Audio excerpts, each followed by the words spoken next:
2:14 a.m. The night air over a Russian airfield is cold and deceptively quiet. Runway lights glow faintly, fuel trucks are parked in neat rows, and hardened shelters sit behind layered air defenses designed to stop cruise missiles and fighter jets.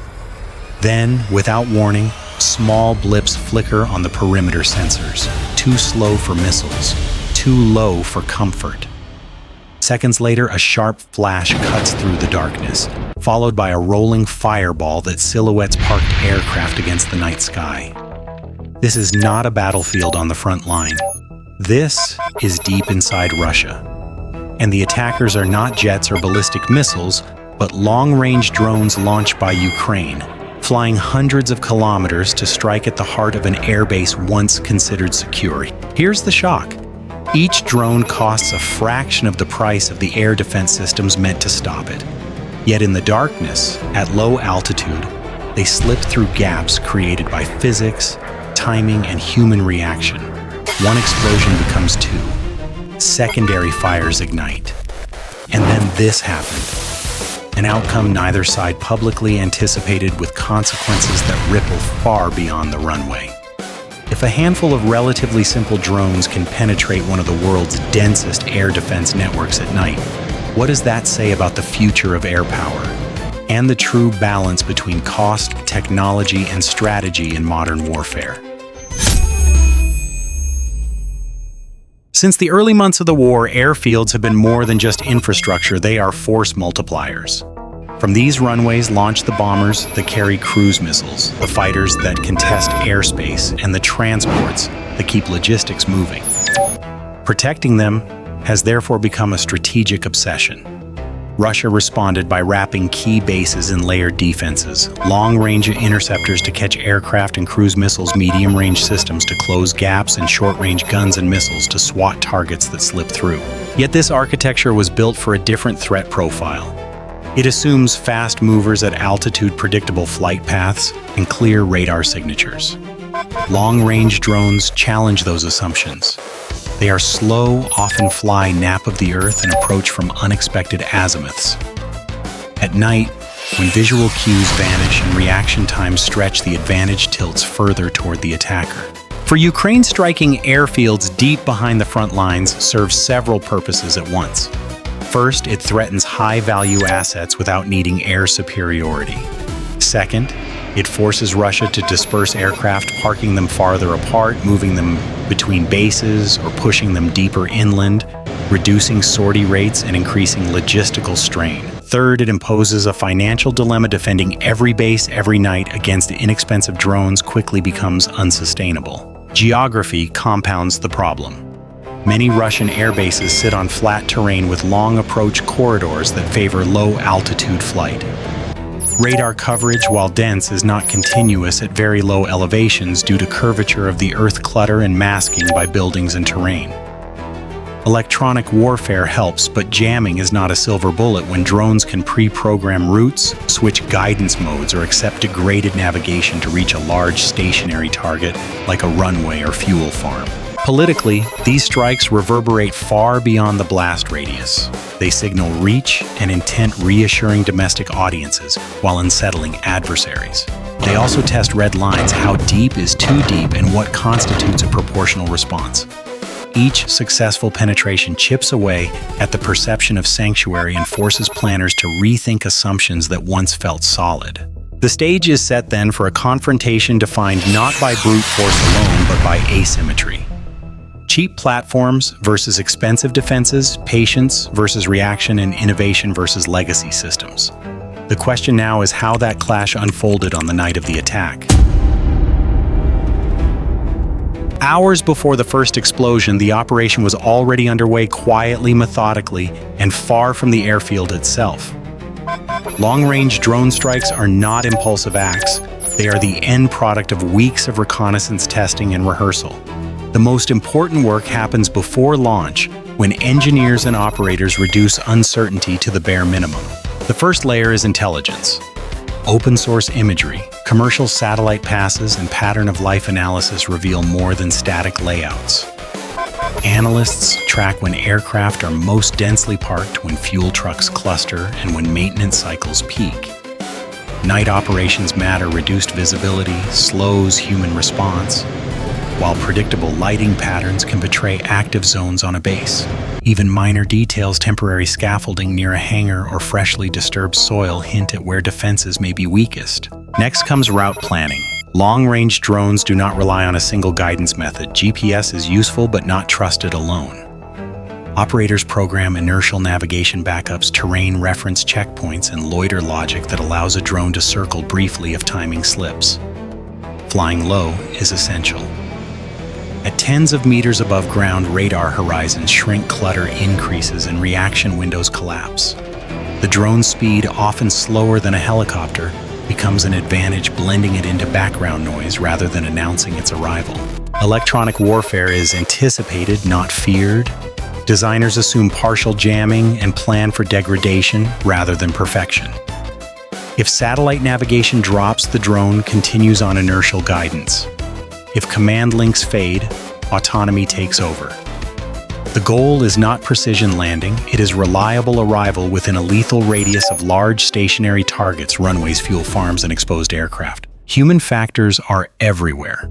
In makeshift workshops, teams work under time pressure, soldering connections, securing components against vibration, and testing control surfaces repeatedly. Batteries are warmed to optimal temperature. Warheads are checked and rechecked because a single failure turns a strategic message into a silent miss.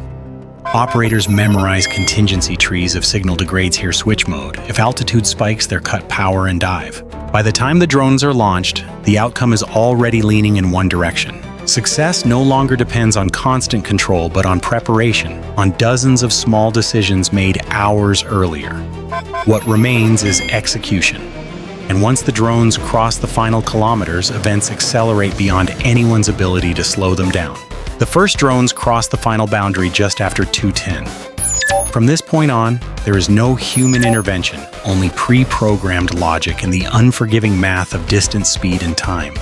Flying at extremely low altitude, they follow terrain contours, slipping beneath radar lobes designed to catch faster, higher threats. To the air defense operators on duty, the night looks normal until it doesn't. A faint alert appears, not a full track, just noise. Something slow, inconsistent, almost dismissible. Seconds pass as operators debate whether it's clutter, wildlife, or a system artifact. That hesitation is the opening the drones were designed to exploit. One drone reaches the outer perimeter first. It does not aim for hardened shelters or command buildings. Instead, it dives toward a fuel storage area, large, stationary, and catastrophically vulnerable.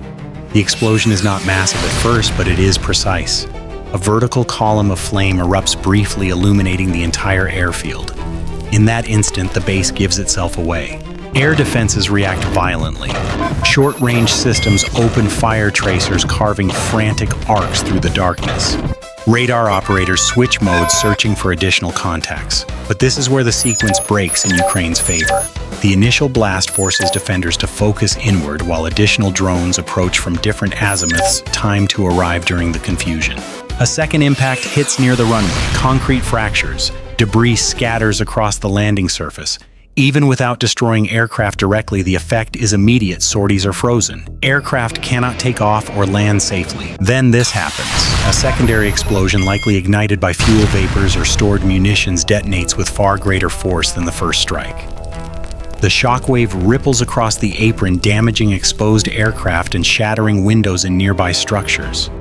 What was supposed to be a contained incident escalates into a base-wide emergency.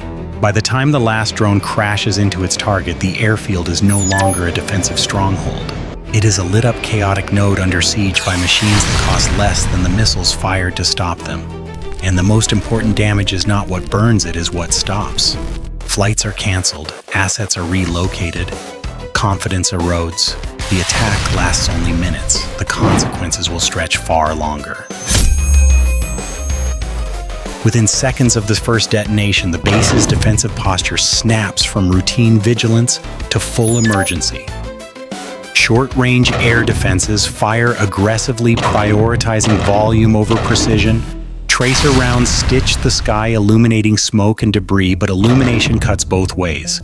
Every muzzle flash, every radar pulse, every emergency light makes the airfield easier to find for any remaining inbound drones. This reaction highlights a structural problem. Layered air defense systems excel when threats arrive in expected envelopes fast, high, and few in number. Long-range drones invert that logic. They are slow enough to blend into background clutter, small enough to challenge discrimination, and numerous enough potentially to saturate response capacity. The defender must decide quickly, hold fire to avoid wasting interceptors, or engage and risk revealing positions and exhausting ammunition. The most consequential defensive failure is temporal. At night, with ambiguous tracks and the possibility of false alarms, hesitation is rational but costly. By the time a threat is confirmed, engagement options are limited, especially against targets already inside the perimeter. Strategically, the exchange is unfavorable for the defender. Each interceptor missile costs orders of magnitude more than the drone it targets. Even when interceptions succeed, the economics favor the attacker over time. The aftermath confirms the deeper impact. Runways may be repaired, fires extinguished, but the perception of invulnerability is gone. When a protected airfield deep inside Russia can be disrupted by systems fielded by Ukraine at a fraction of the cost, planners are forced to confront an uncomfortable reality. Defense is no longer about stopping every attack, it is about managing inevitability. The immediate damage can be measured in scorched concrete, shattered glass, and burned fuel. The broader impact is harder to quantify and far more consequential. When an airfield is disrupted, even temporarily, the ripple effects spread across the operational map. Aircraft sorties are delayed or canceled, maintenance schedules are broken, crews are forced into round-the-clock alert cycles. A base designed to project power outward becomes preoccupied with protecting itself. One of the first responses is dispersion. Aircraft are moved to secondary airfields parked farther apart or sheltered under improvised protection. This reduces the risk of catastrophic loss, but it also reduces efficiency. There is also a psychological dimension. Repeated nighttime alerts erode confidence. Crews sleep less. Decision-making degrades. Every unexplained sensor return becomes a potential crisis.